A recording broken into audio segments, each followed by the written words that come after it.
قلنا زيكا، اسم زيكا جه منين؟ اسم زيكا جه من الزملكاوي.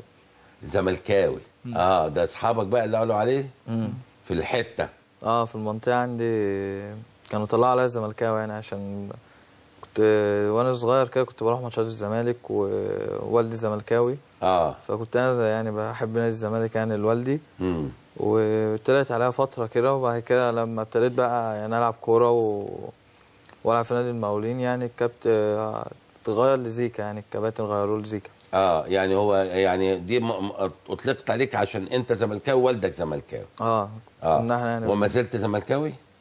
مقاولين. مقاولين انا عارف دلوقتي في المقاولين. لكن حبك موجود للزمالك، بمعنى لو الزمالك والاهلي طلبوك مثلا تلبي لمين؟ لا يا كابتن، يعني انا طبعا اي حد يلعب في الاهلي او الزمالك دي يعني حلم اي لعيب هنا في مصر. ويعني انا مش ببص لها ان انا زملكاوي ولا اهلاوي، قد ما انا ببص لها مثلا فرصتي هتبقى فين احسن.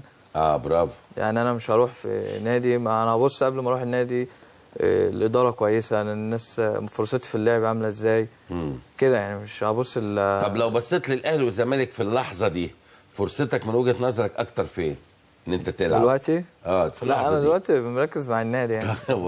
كويس ان انت طالع برضه ما شاء الله. انت عندك كام سنه يا زيكا؟ انا 22 سنه. 22 سنه. منين اساسا؟